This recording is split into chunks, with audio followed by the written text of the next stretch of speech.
Salut tout le monde, j'espère que vous allez bien. En ce qui me concerne, ça va plutôt pas mal.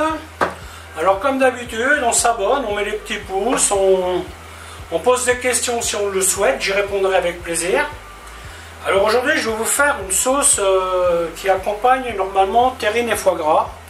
C'est le chutney. Comme les fêtes approchent, c'est le moment de s'y atteler. Donc moi je vais faire un chutney à la mangue et au gingembre. Donc pour ce faire, il me faut de la mangue, du gingembre. Le gingembre est un gingembre que j'ai confit moi-même, qui est dans un bocal dans mon frigo, que je coupe en fonction de mes besoins. Un peu de mix oignon échalote, de la cassonade, du miel, du vinaigre de cidre, un peu de jus de citron. Alors le jus de citron, ce n'est pas une nécessité, c'est juste que moi j'aime bien mettre un petit goût de citron avec mes fruits. Et pour aromatiser tout ça, nous aurons donc de la muscade, du poivre et du sel. Voilà, écoutez, je vais vous montrer comment faire tout ça. A tout de suite. Donc voilà la première des opérations. On va chauffer un peu de matière grasse. Donc là j'ai mis un peu d'huile. Après vous pouvez vous en passer si vous voulez. Vous pouvez caraméliser directement au miel. Personnellement, j'aime bien caraméliser avec un peu d'huile.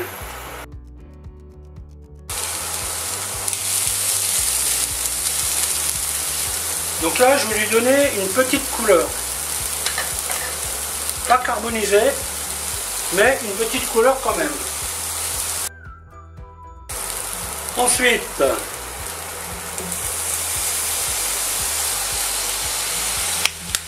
l'équivalent de 3 cuillères à soupe de miel.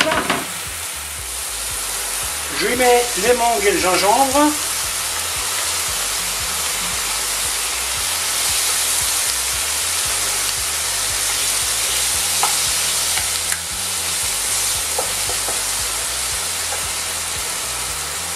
Le sucre.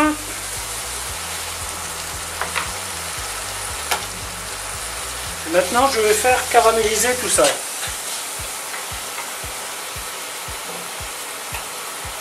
À ce stade, je peux mettre la noix de muscade,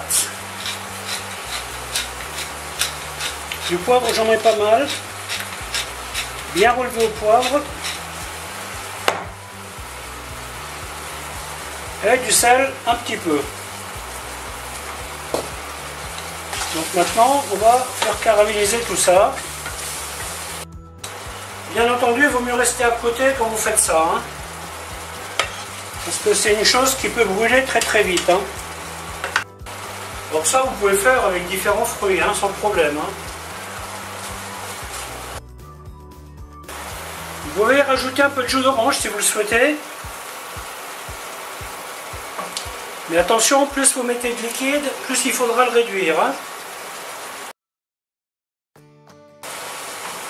Le fruit que vous mettez là-dedans, ne le coupez pas trop gros. Vous voyez, là j'ai coupé une taille à peu près macédoine. 3-4 mm sur 3-4, des petits cubes. Parce que si vous coupez des gros trucs, quand vous le dresserez, ça ne sera pas très joli.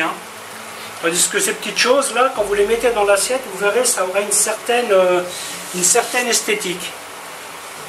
C'est ce qu'on recherche. Donc là, j'attends toujours que ça caramélise un peu. C'est en bonne voie. Vous voyez, le sucre il commence à changer de couleur. Ensuite, vinaigre de cidre.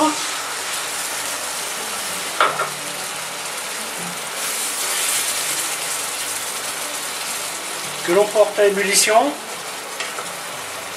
Très important. Citron.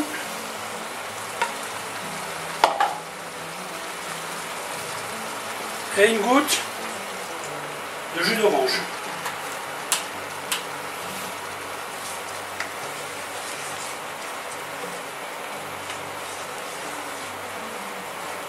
Voilà, donc là on va cuire ça tranquillement une vingtaine de minutes. Et on va arriver à la consistance que nous voulons. Les mangues cuisent très vite. Par contre, oignons et échalotes, il faut faire attention que ce soit cuit. Hein. C'est pas très agréable quand ça ne l'est pas. En cours de route, vous pouvez goûter les proportions aigres et douces. C'est pour ça que quand vous faites cette recette, il faut bien trouver le dosage entre le vinaigre, le miel et le sucre. Si vous mettez trop de miel, trop de sucre et pas assez de vinaigre, ben vous aurez quelque chose qui sera très sucré. Et si vous mettez trop de vinaigre, ben vous aurez quelque chose qui sera trop aigre.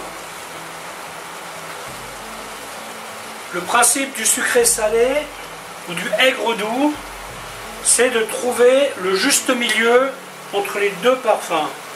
Bien entendu, ce juste milieu n'est pas le même en fonction de la personne qui va le faire. Vous avez des personnes qui aiment plus sucré et d'autres plus aigre. Donc là, c'est à chacun d'ajuster sa technique pour arriver au résultat qu'il souhaite. Vous voyez, là, c'est déjà épais. On va bientôt arrêter la cuisson. On va le laisser refroidir tranquillement. Et nous aurons notre sauce de prête. Alors comme dit, vous pouvez utiliser d'autres fruits. Hein. Ce truc-là, je l'ai fait aux pommes. Je l'ai fait avec de la quetch. Ma favorite, c'était fruits exotiques. Là, je prenais 5-6 fruits exotiques différents et je faisais exactement la même recette que ça. Et on servait ça avec le foie gras. Voilà, je vais encore laisser cuire ça quelques minutes. La vidéo va se terminer ici. J'espère qu'elle vous aura plu. Donc à bientôt pour une autre recette. Bye bye.